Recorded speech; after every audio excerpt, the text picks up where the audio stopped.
Jason Feifer is a LinkedIn top voice with over 243,000 followers. He's also the editor-in-chief of the Entrepreneur Magazine, which is one of the definitive voices in the space. In this episode, we dive into not just Jason's unique background, ascending to the ranks of editor-in-chief and building an audience of over 200,000, but we also talk about Jason's unique perspective, having posted on LinkedIn for years, on what the LinkedIn algorithm is actually optimizing for. No spoilers, but it's not virality. It's an episode that you won't want to miss. Let's get right into it.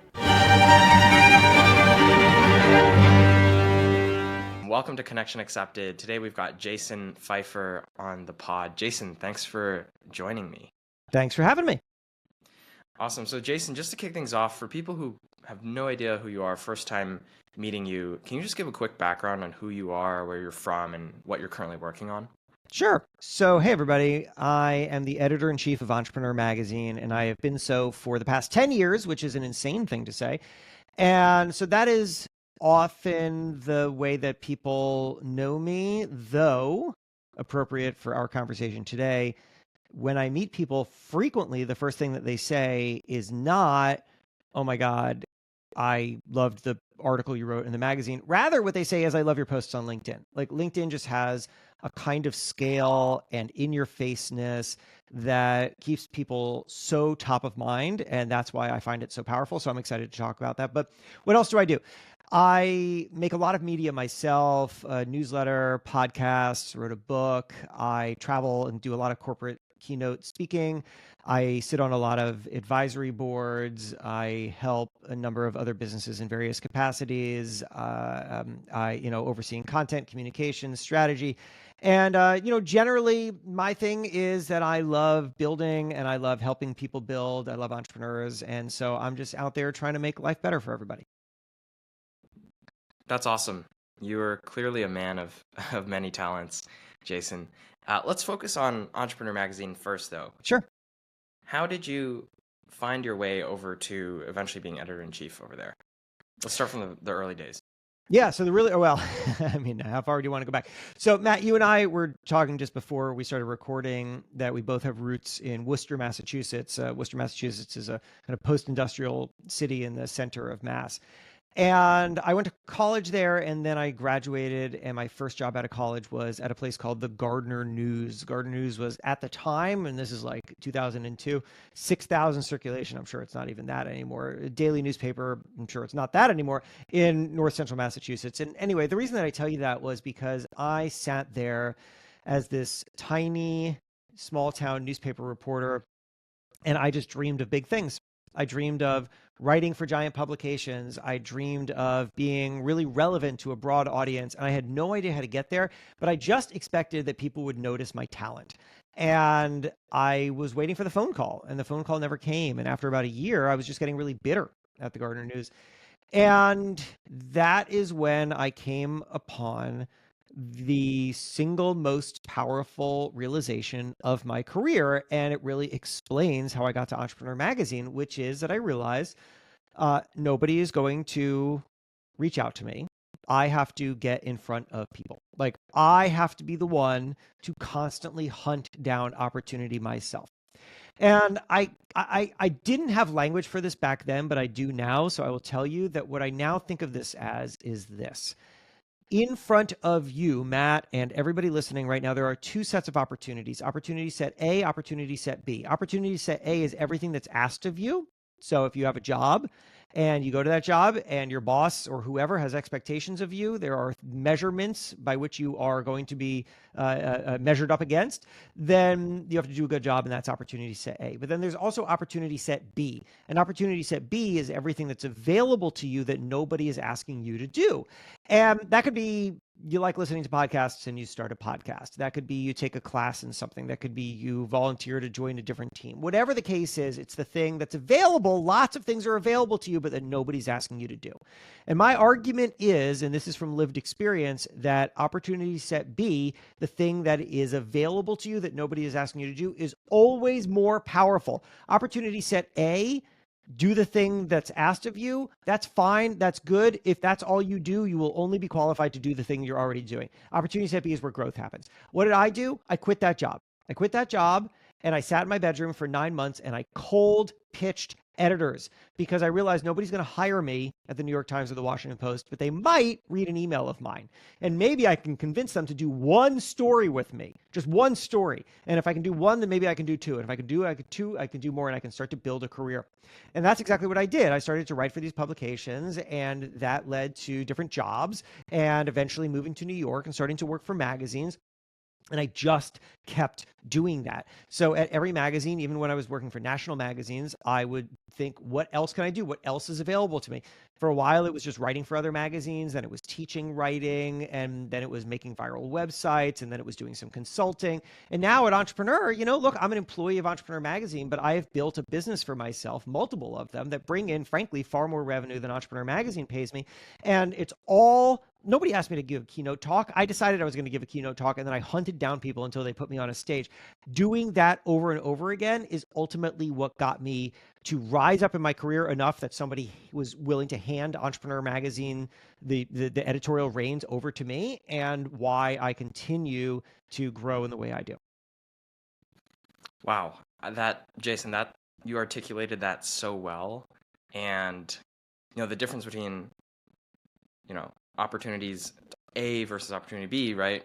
Going after the things that are available to you versus just the things that are being told to you. Yeah.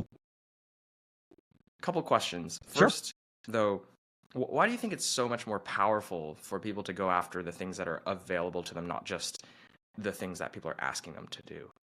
Well, I mean, very simply because there are more opportunities that are available to you than there are opportunities that people are asking you to do. I mean, look, when you work for somebody else, they have an incentive to keep you focused on the thing that is most convenient for them.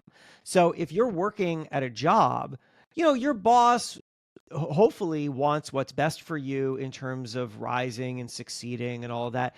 But what is most convenient for the boss is for you to do a thing really well and then to keep doing it and to be reliable. Because if you're reliable in the thing that you're doing, then they don't have to worry about that, and they can shift their worry to something else, which means that they don't really have an incentive to advance you. Now, they will, hopefully. That's what good company culture is, but it's not going to happen at the speed in which you like, and it's likely going to happen within the confines of what is convenient for the management of the company. So you need to be aware of that, and you need to know that the greatest opportunities that are going to be handed to you are likely not going to be coming from a linear path inside of an organization. They're going to be coming from other things that you can do inside of that organization or outside to take the reins yourself. And there was a moment in my career. I'm not sure that I've ever actually shared this particular thing. I worked at Men's Health. That was my first national magazine job. I moved to New York. I was 28. I worked for Men's Health. I was there for 2 or 3 years. And then I got an offer at another magazine. And the top 2 people, the editor-in-chief and his like side person at the time, they called me in to the office. These are intimidating guys, like I'm a junior guy. These are big deal people. And they said to me, "What are you doing? What are you doing? Why are you leaving? They're not going to be able, what are you going to go to that other magazine? What are they going to do for you?" And they were kind of trying to badger me into staying. And I thought about it for a second because I was like, oh, I'm valued. They really want me to stay here. But you know what? No. What they wanted was to not replace me. That's what they wanted. They wanted to not have to go through the rigmarole of replacing me because it's a pain to replace somebody. And so it was easier for them if I stayed where I was, and they would have given me little advancements, but I needed to go. And I have done that throughout my career. I have just pieced out of places. I've never, ever in my entire life said, "Oh, I got a job offer over there. Will you give me more money to stay?" Never. If it's time to go, it's time to go. And that's what I did every single time because I'm seeking new opportunity and growth. And I know that that is going to happen more on my terms than anybody else's. That's awesome. And what I'm hearing, Jason, is you prioritize growth above comfort and stability, right? Because I'm sure there's a lot of people listening to this who maybe have thought about taking that leap and doing something new at some point in their career. Maybe they're thinking about that kind of a decision right now. but they feel a little bit hesitant, or they feel a little bit of anxiety around, oh, I don't know what this new opportunity is going to be like. And, Mm-hmm. there's so much uncertainty and risk. So I'm curious for you, because a lot of entrepreneurs probably also go through similar thought processes. It's a risky path, right? Compared to staying at a stable corporate job. Yeah. How do you think about risk in general in your career and life?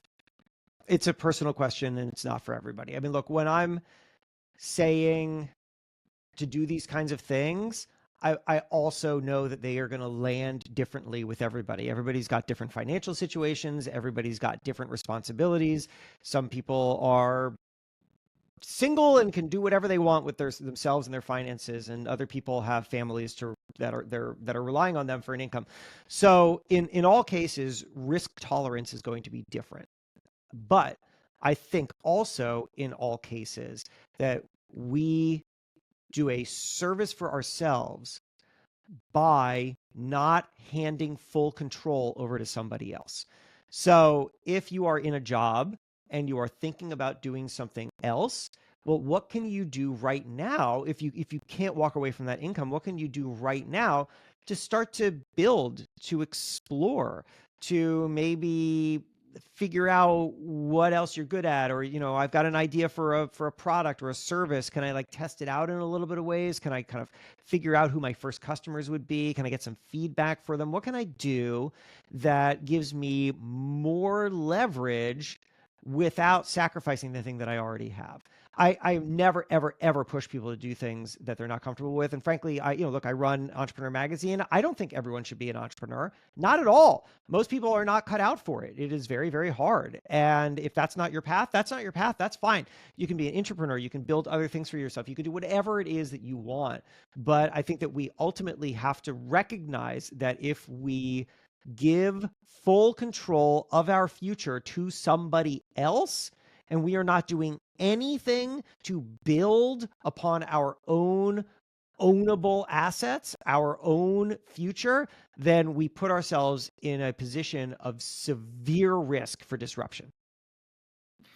Jason, I love the way that you described it. Entrepreneurship, it's not for everyone. No. For you, was there a specific moment, or maybe it wasn't one moment, but maybe a series of moments even, or a period of your life where you realized this is the path that I want to go down? Like, I want to take a more entrepreneurial approach to my career. Yeah. I mean, I'd been doing it for a long time in many different ways, as I described to you. I mean, even when I was working at Men's Health, and they actually wouldn't allow their staff to freelance for other magazines. So you know what I did? I did it anyway, and I hoped that they didn't notice. And sometimes I wrote under fake names. And then I also started teaching writing, which I hadn't done before. But I was like, you can't stop me from teaching writing. So I was always pushing myself out. But it's funny. I kind of blanked on the question that you asked me because I went in there. What did you ask me? Yeah. Was there a moment or Oh a yeah, was there a series of moment? Right. Was there a moment? So the moment was this. The moment was when I got to Entrepreneur Magazine, and at first I thought of it as a media job. I mean, it is a media job, but I thought of it as a media job where I realized, okay, my first task here is to be good at this, is to assess what needs doing here. What does this brand need? How can I add value? How can I recognize what it's doing well and what it could be doing better? And then what kind of changes do we need to make in order to start to fulfill that? And after about a year of that, I started to say yes to interviews that I was getting requests for. People would want me on their podcast. They'd want me on their show or something. They'd want me on a stage. I wasn't really comfortable doing that at first because I wasn't an entrepreneur. I was a media guy who just kind of stumbled into this. And so I started to say yes to those opportunities. And it was very interesting because people were treating me like an authority. They were treating me like a guy who knows a lot of secrets, of wisdom, of insights, of guidance for entrepreneurs. And I didn't feel that. And it was scary. But I also realized that there was a massive opportunity here right now. And that massive opportunity was to grow into the person that people think I am. And if I could do that, if I could understand what it is that they're looking to me for and how to fulfill that in a way that felt distinct and comfortable for me, then opportunities were endless, right? Then I transform myself. Then I don't just become a media guy. I become an asset. I become a kind of ownable platform. And so I had to think really long and hard about what am I, and what does it mean to do that, um, and what uncomfortable places do I have to go into, and how do I fill my head with a body of knowledge and work that I don't have right now. It took years to do this, to turn myself into the kind of person that is comfortable going on your show and having this kind of conversation and drawing upon these kinds of insights. I didn't have that stuff back then. But I realized again, the opportunity was there. And I don't think that there's anything more powerful than recognizing that if you are willing to go through the gauntlet, that on the other side of it is tremendous growth. Ryan Reynolds once told me, and I get to name drop this kind of stuff because I get to talk to these kinds of people. Ryan Reynolds once told me, to be good at something, you must be willing to be bad. To be good at something, you must be willing to be bad, which is true. We are not good at new things at the beginning. The thing that separates successful people from unsuccessful people is not whether you're good at something at the start, but rather whether you are willing to tolerate being bad long enough to get to good. And that was honestly the thing that I discovered. And it took me a long, long time to get there. I love that. The thing you said around, having to be okay with being bad at the beginning is actually what separates the people that, in a year, 2 years, 5 years from now, you're like, wow, they're so successful at their business or whatever other pursuit it is. And people only see that success when, they've succeeded in most cases. Mm-hmm. But we tend to forget the fact that every expert, every professional athlete, every actor, every successful business person at one point started out as a beginner. There's another analogy that I think it captures it really well, which is the moat of low status. It's like you have to go through this period in the beginning where you might look stupid doing something. Mm-hmm. You might have people talking behind your back. But if you stick with it and you continue to improve every day, then eventually you'll come out of that mode of low status. And yeah, how but long it takes is dependent on the person and what you're doing. But I think what you said there absolutely hits the nail on the head. Yeah, and I don't actually think that a lot of people are going to be talking behind your back. I really don't, because expectations are lower than you think that they are. Right? We have high expectations for ourselves, and we're measuring ourselves up against something that is unachievable to start. Ira Glass from This American Life has a really nice way of saying it, where he says that at the very beginning of doing something new, there is a large gap between your tastes and your abilities. You know what good looks like. You have good taste, but you don't have the abilities to produce the things that you think are good. And that is the thing that ultimately dissuades many people from pursuing a new path, because they just can't tolerate that dissatisfaction, that being unable to meet what they see as great. I mean, look, if people are watching this, they may see these bass guitars behind me. I am not that good at the bass guitar. That is a misrepresentation of me that I've got those back there. They're back there because I played bass in high school and then I took a long break from it, and I want to get back into it as a way to just relax and turn my brain off a little bit. And I realized that I will never pick these things up if they're in a case. They need to be on the wall right behind me so that I will grab them. But look, I picked those things up and I cannot come anywhere near producing the sound of music that I like to listen to. I love Green Day. Mike Dirnt is one of the greatest bassists. Like I can't play like him. He's really good. And so I play and I'm like, that doesn't sound like Mike. But you know what? That doesn't really matter, because the point of this is to just grow, and nobody expects me to be like Mike. And maybe one day I'll just become like me instead. I'll just sound like me. But the point is, people aren't comparing you against whatever you're comparing yourself to. People are taking you on face value. So grow, do not be self-conscious, do not worry about what other people are seeing. And then one day your B minus, a thing that you think is a B minus, will be other people's A's. They'll be like, wow, that was incredible. And you'll be like, yeah, I think it was okay. No, it was great, but there's still plenty of room to grow. I love that, Jason. I want to switch gears now to talking a little bit about LinkedIn. Sure. Now, for the audience, Jason, you're a LinkedIn top voice. You've got over 240,000 followers on LinkedIn. At what point did you start posting there? Well, I started posting a long time ago for a different reason. And that was in previous versions of my life and career where I really was just a writer or a magazine editor, I was at Men's Health or at Fast Company or whatever. Um, Writers who get published in magazines, they want people to read their stuff. And so I was just using social media, whether it was Twitter or LinkedIn or whatever, just purely as a means of posting links to my stories and hoping that people would read them. That was it. And people didn't.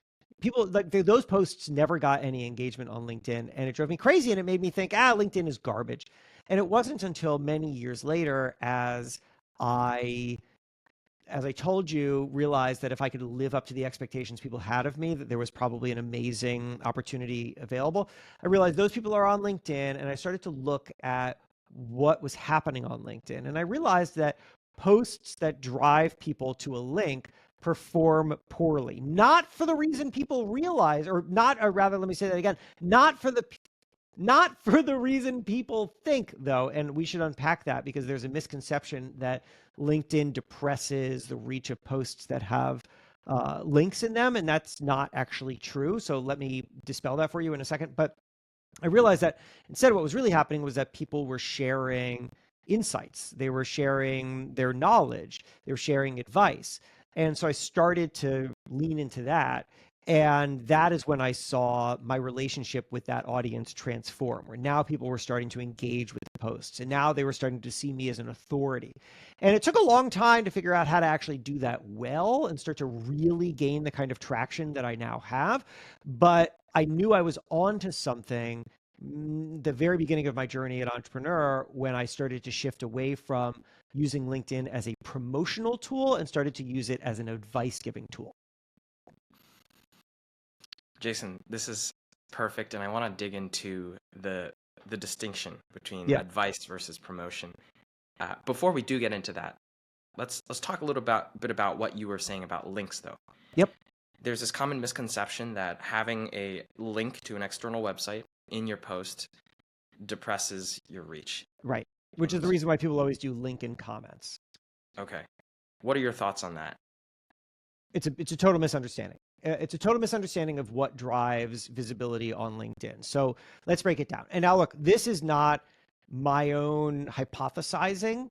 This is what I have gotten from multiple senior level conversations with people at LinkedIn. Because of my role as editor-in-chief of Entrepreneur Magazine, I get to meet lots of people at LinkedIn, and I have really good relationships. I know Dan Roth, the editor-in-chief. I know their head of comms. I know their CMO. Like, I'm talking to these people, and I'm getting insights into how this stuff actually works. I've been on calls with their head of product, the people who are building the algorithm. So here is what they all tell me. They tell me that what LinkedIn's algorithm is looking for are the following things. It wants posts that are full of knowledge and advice. It wants posts where the knowledge and advice is being drawn from your professional experience, which is to say that if I go onto LinkedIn and I write a post about communications, well, the LinkedIn algorithm, LinkedIn itself, is looking at my background and my past post history and saying, yeah, that guy's an expert in communications. Therefore, what he's writing here is more trustworthy. But if I start writing about biohacking, I don't know anything about biohacking, not at all. I am not a trusted authority on biohacking, and LinkedIn will recognize that, and it will depress the reach of those posts because it won't be as trustworthy. So we're looking for knowledge and advice from your base of authority. And then the next part is really critical to understanding this thing, which is meaningful comments. It is looking for meaningful engagement from the target audience for an individual post. So Dan Roth, the editor-in-chief of LinkedIn, told me that he thinks of every single user's post as having a total addressable market. And the goal of the LinkedIn algorithm is to try to help those like every person who's posting on LinkedIn reach their total addressable market. Now, people like me, our total addressable market is intended to be much larger, right? I want to reach the masses. I want millions of people to see every post of mine. But that's a fringe use case. Most people on LinkedIn are just posting about their own industry, and they're just trying to drive economic opportunity inside of their own industry. So you might have somebody, for example, in hospital administration who's posting about hospital administration and is hoping to get noticed by, I don't know, let's just say an administrator at a larger hospital, right? Like that is what they're looking for. So they want to identify what is this post about, who is the authority that it is being drawn from, and then who is that total addressable market. And then once it reaches part of that market. So if I'm in hospital administration, I post something about hospital administration, it reaches other people in hospital administration. Are those people meaningfully engaging with the post? Are they leaving thoughtful comments, which the algorithm is taking to mean that this is indeed a good match for that audience and it's driving meaningful conversation. So this is in contrast, when people do engagement groups, which is just like a group of people who are all engaged on the same stuff, and their engagements are all like, yes, totally, awesome, a bunch of emojis. Like the LinkedIn algorithm is actually trying to spot that as fake engagement and then not count it towards amplification for the post. So they're looking for that meaningful comments. Now, okay, the reason to understand all of that is to now apply that to what happens when you write a post that contains a link. When most people write a post that contains a link, the post kind of goes like this.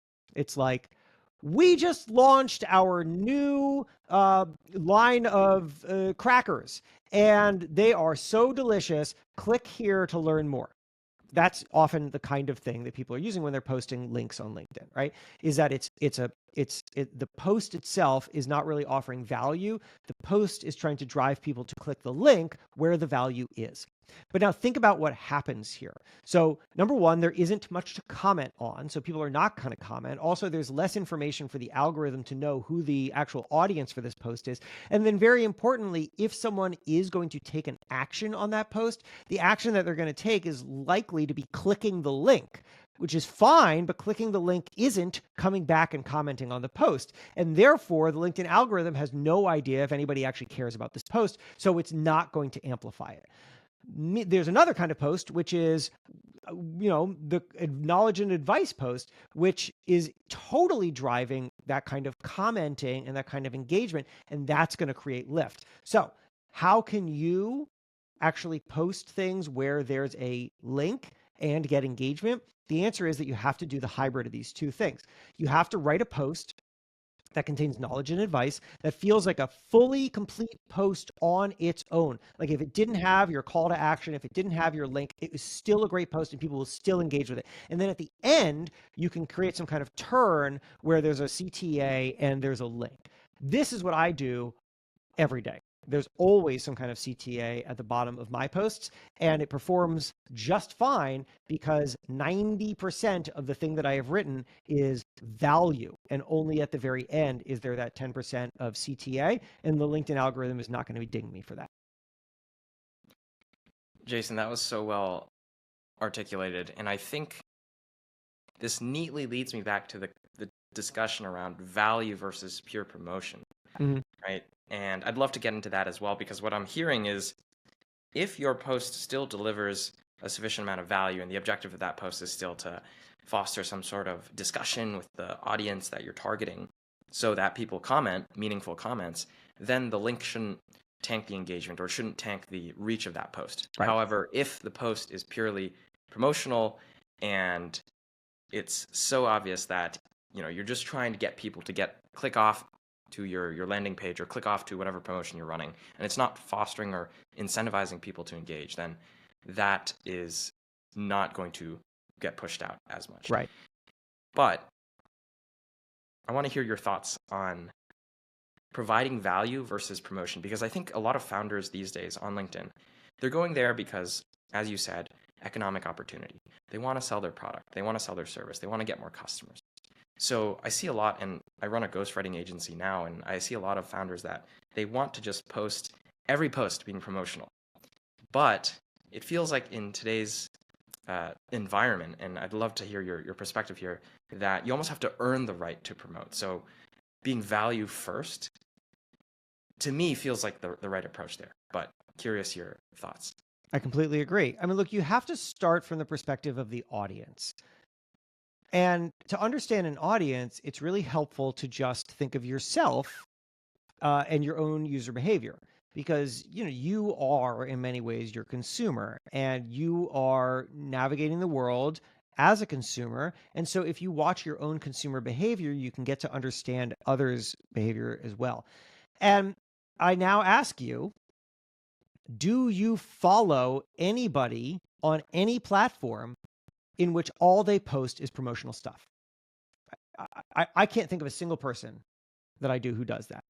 I do follow plenty of people who post promotional things, but the reason is because I have built some kind of parasocial relationship with them where I follow them and I like their stuff. I mean, let's just continue to use like Mike Dirnt, the bassist from Green Day, for example. Like,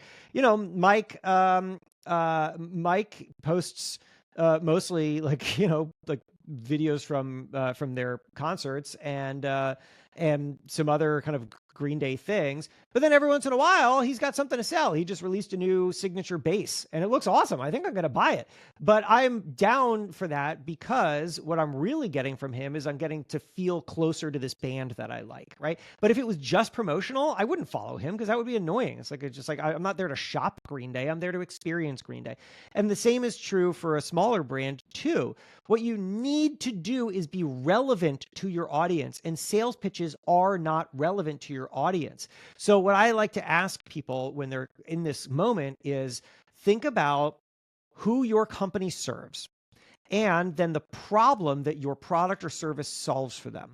And now ask yourself, how can you solve that problem too through ideas and content?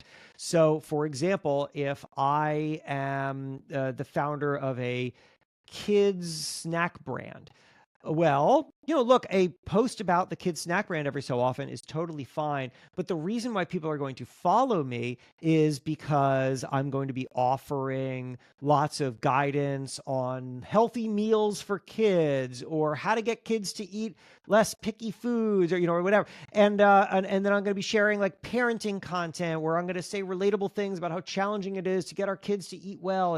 And it's the stuff that's going to draw people to me, and it's going to make them feel trusting of me. And then once they're trusting of me, then they're interested in what I have to offer. Like, you have to play both roles at the same time with your audience. You have to be your audience, but you also have to be the person who's trying to solve your audience's problem. And the more in which they trust that the solution that you came up with has come out of your own experience that's related to them, the more in which they're interested in it.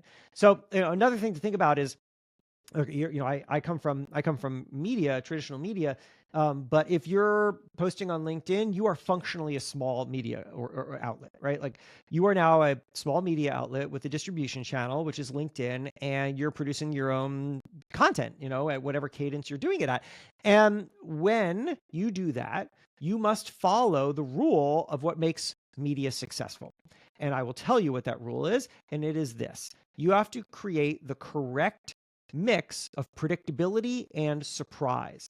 So, predictability and surprise. Predictability is to say that you are going to signal to your audience exactly what they're going to get from you.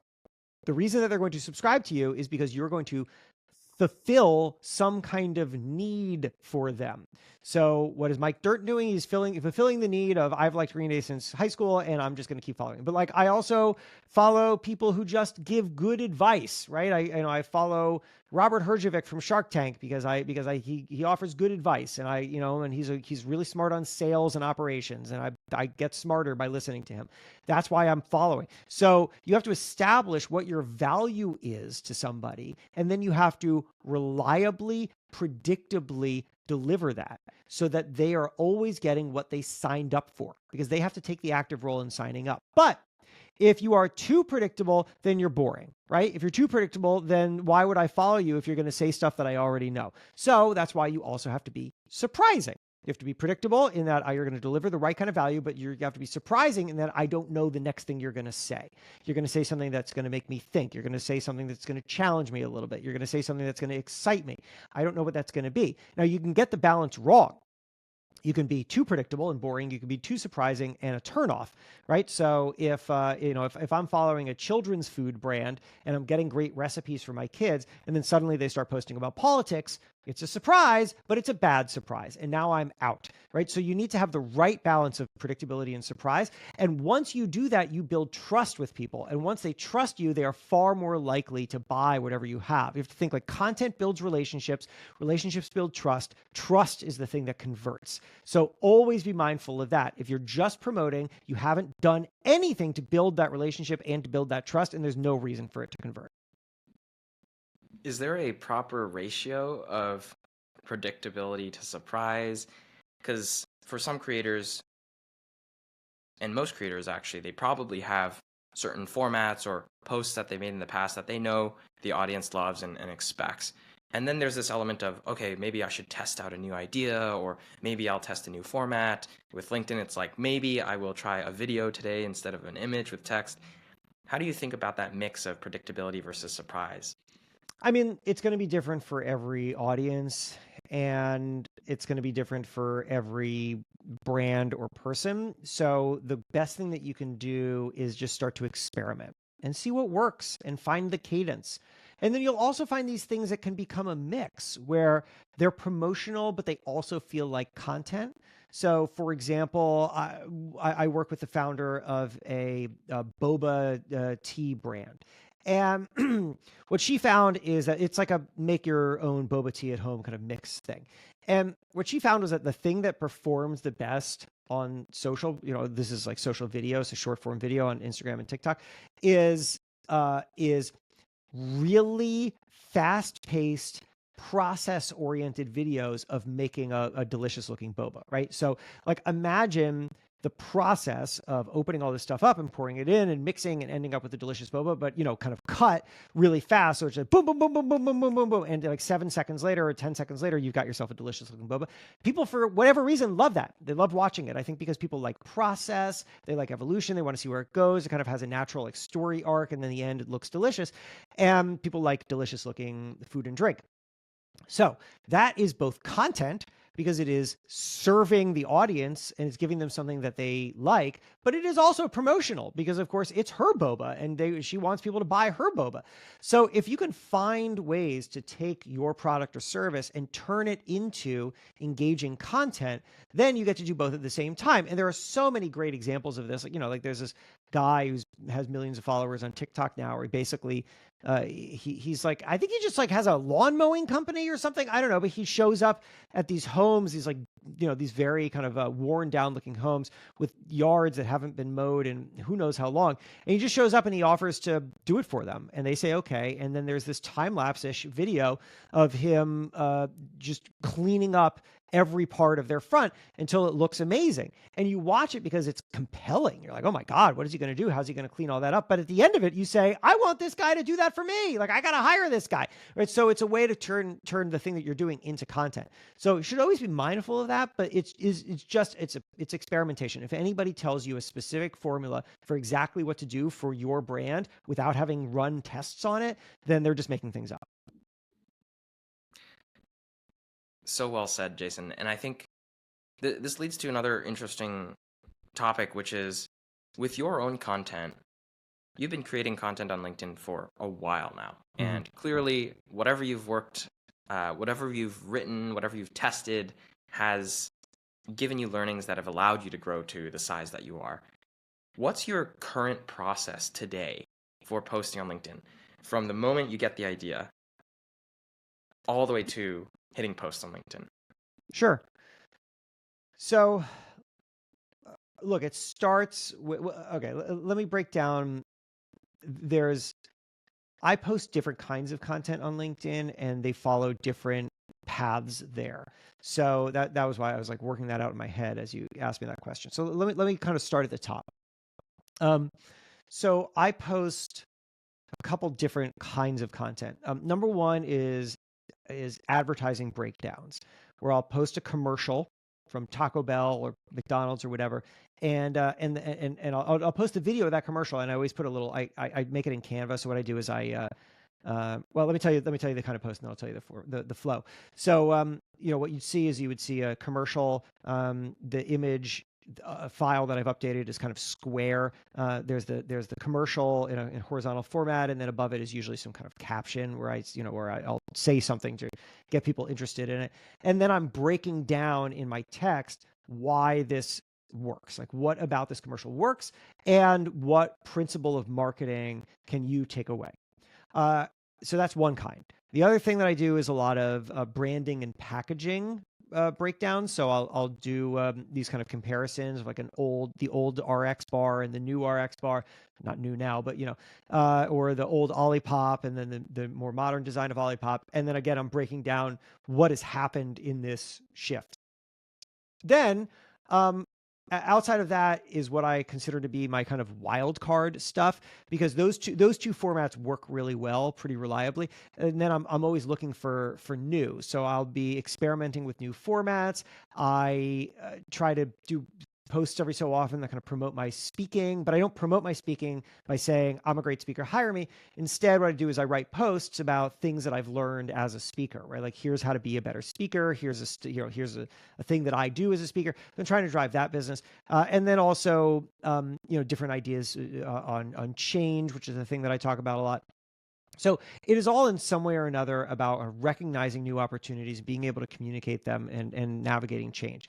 So the flow for all of these is different. Let me start by telling you this. The most important thing that you can do, I think, as a quote unquote content creator, however you want to embrace that label or not, is that you start capturing ideas in real life. So do not sit down at your computer and try to come up with the thing to write tomorrow, or today. You're going to get stuck. It's going to feel impossible. Instead, do this. Throughout the normal course of your day, as you interact with the kinds of professionals that you are writing for, or the customers that you're writing for, right, depending on who your target audience is on LinkedIn, what do people ask you? What do people ask you, and what are your answers? Have you ever given somebody a piece of advice and they said, that's really helpful, thank you? Have you ever fixed a problem and then thought to yourself, that was a good job that I just did? Like, anything that happens that would be relevant for your audience, write it down. I do this in my notes app and my reminders app, for two separate things depending on what I'm doing. But it's just in my phone. Like, my reminders app is where I do this for my newsletter. So I have a newsletter called One Thing Better. Each week, one way to be more successful and satisfied and build a career or company that you love. You can get it, by the way, going to onethingbetter.email, which is a web address. So plug that into a browser, onethingbetter.email.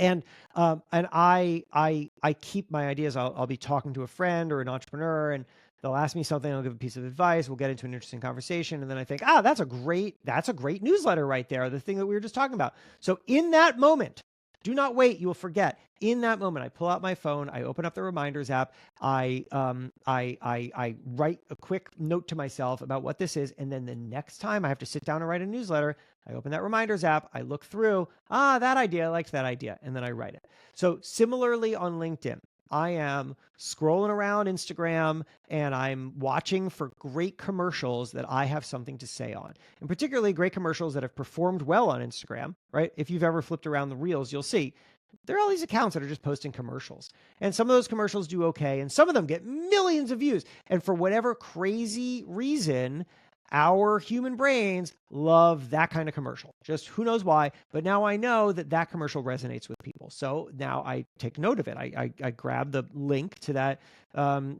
reel and I throw it into a note in my notes app, and I just keep a log of these things. And then the next time it's time to sit down and write a LinkedIn post, I open that up, I click the link. I was like, oh yeah, that Coca-Cola commercial, that's a good one. Let me see. Do I have something to say about that? Yeah, okay, I do. And then I write it.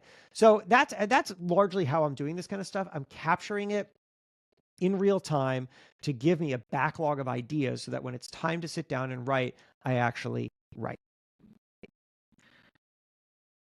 This makes so much sense. And Jason, across almost all of the guests that we've spoken to, a lot of them have a very similar process where the inspiration doesn't come from just sitting at your desk and opening up a blank No, Google it never Doc. does. It never does. Everyone's keeping track of ideas on their phone or in a notebook as they're going through their day, as they're having conversations with different people, different questions, thoughts come up.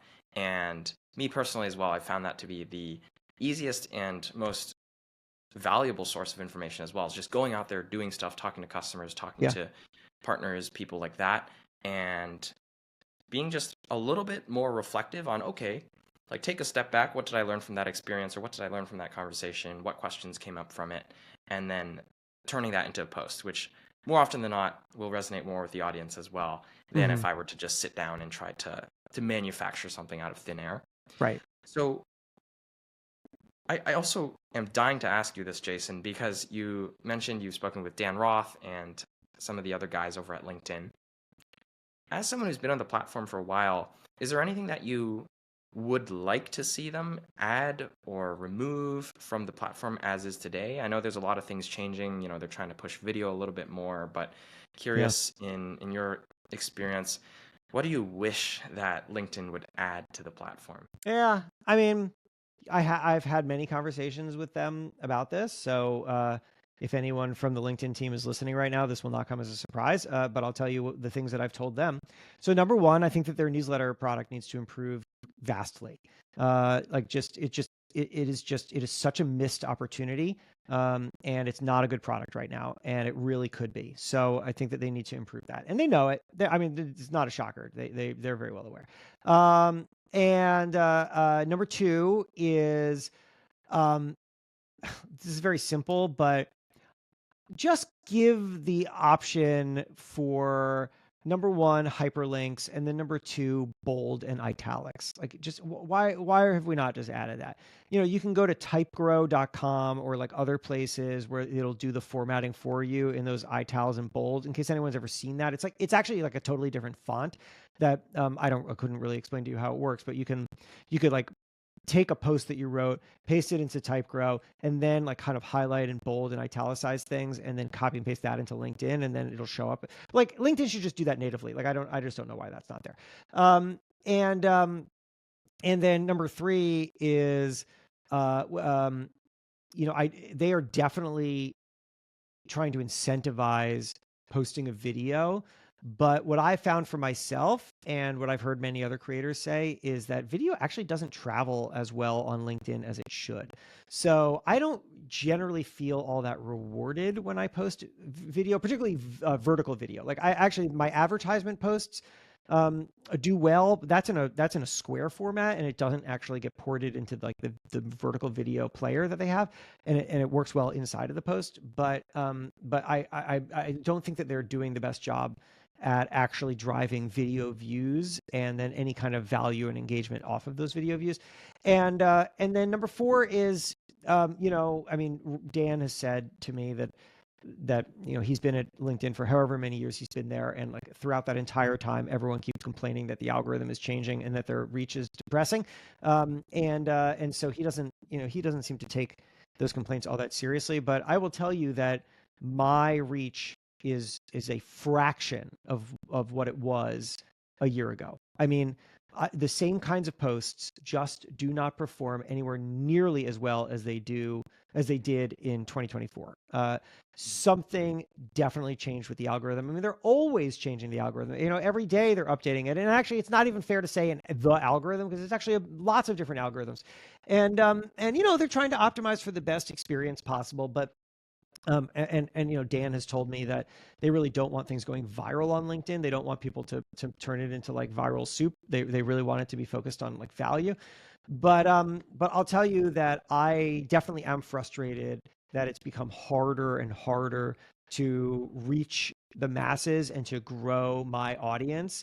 Like my follower growth slowed significantly in 2025 compared to 2024, and I'm really hopeful that next year they take some kind of corrective action. I've heard some kind of insider knowledge that's not ready for public consumption yet, that isn't directly about that, but is about some other things that LinkedIn's rolling out, which makes me think that they're going to put a renewed focus on creators, and that certainly would be welcome for somebody like me. And so, like, and then look at people who always complain about not reaching or people that want the people they want, or that their feed is full of garbage or whatever. And I think that's also just like the nature of what it means to be running like a social platform. And they don't even think of LinkedIn as a social platform because it's just one revenue type for them. But it is functionally for many people a social platform. And then I'd say the final thing is they have a bunch of features that are designed to help facilitate actual business on LinkedIn, like find and book you, for example, for whatever, for a talk, for a consulting, for something. And I don't think that those features are as clear and easy to find and use as I think they'd like. And I think that they also know that. So they're certainly rolling out more. And I know that small and medium-sized business is a big focus of theirs now. So I think that there will be more of those tools. But I'd like to see that because I would certainly like to see how LinkedIn could help me drive more speaking engagements or drive more consulting work or any of that kind of stuff. Jason, you've given by far the most comprehensive answer to this question, and we've asked it to pretty much every single guest.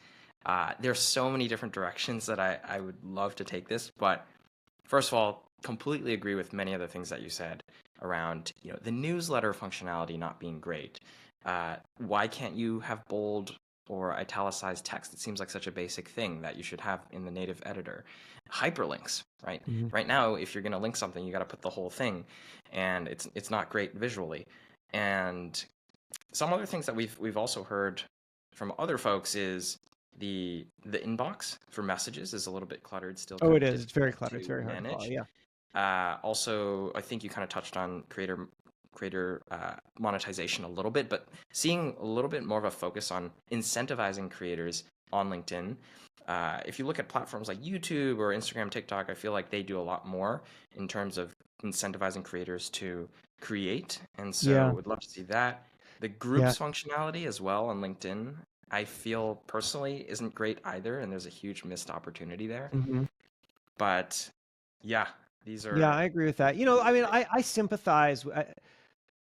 In the time that I've known the people at LinkedIn, I've seen them go back and forth a little bit on the way in which they engage creators, right? Like there was a time where they had a whole creator concierge team, and I had somebody at LinkedIn who I was like checking in with every quarter, and then that all went away. And then Dan told me that they've actually reconsidered how they even use the word creator because most of their users don't think of themselves as creators. And I totally get that. And the thing is that about like a YouTube or a TikTok, those are creator-driven platforms where the vast majority of people are consuming, not creating. And that works really well for those platforms because you can get these large creators that then drive all that engagement and keep people coming in. But LinkedIn is actually trying to, and I sympathize with this, they're trying to do something different. They don't want it to be a creator-driven platform because what they want is they want the average LinkedIn user to gain economic opportunity from being there. So what they really want to do is create a feed that feels welcoming and open for anybody to be posting about anything and to see some kind of value on that. And I get that, right? So if I'm my friend Matt Edelman, and my job is to help CPG brands get onto Target shelves like that, and that's what I do every day, then I get to post about what is happening on shelves at Target, and it's reaching a kind of a niche audience, but exactly the audience that I need, and that's turning into business for me. That's a success. That's like LinkedIn sees that as a success, and that's hard to balance with the desire for someone like me to be reaching 5 million people on every post, right? Like you don't want the feeds to be full of me's. You want them to be really as relevant as possible. So if you are in CPG, you want them to be full of Matts, and so I understand the tension there. Obviously, as a creator type myself, I want more reach and I want more tools for creators. And the sense I get is that they are trying to find that balance over there, that the creators are definitely on their minds, even as they're trying to, properly serve that much wider audience. And so we'll just, we'll have to see where it goes. But this is the reason I love fostering those relationships, so I can at least weigh in. Yeah, it's fascinating you bring up the idea of economic opportunity being almost like a North Star objective. For and that's their language, by the way. I'm not coming up with that. Dan uses the term economic opportunity. Fascinating.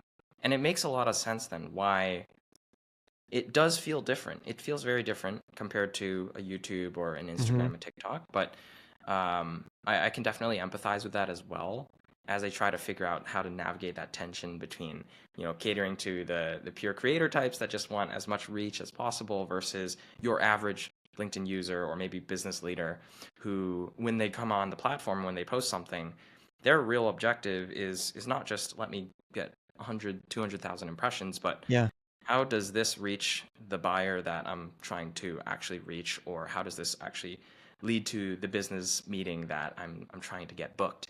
Right. It'll be so interesting to see how they navigate this in 2026.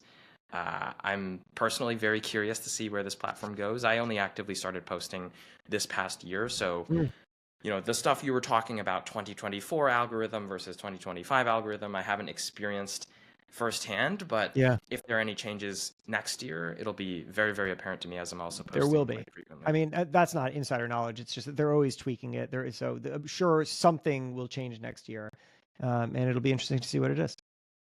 Amazing. Well, Jason, final question. Is there anything that we haven't talked about that you'd like to share with the audience before we wrap up? No, I think this is really great. I really appreciate your time and interest. Go follow me on LinkedIn. You can find me at Jason Feifer on LinkedIn. And then again, I'll just shout out that newsletter because that's where I share, especially the kind of stuff that we talked about in the first half of this conversation about growth and navigating change and all of that. And that is, my newsletter is called One Thing Better, and you can get that at onethingbetter.email. Amazing. Thanks for coming on. Hey, thanks for having me.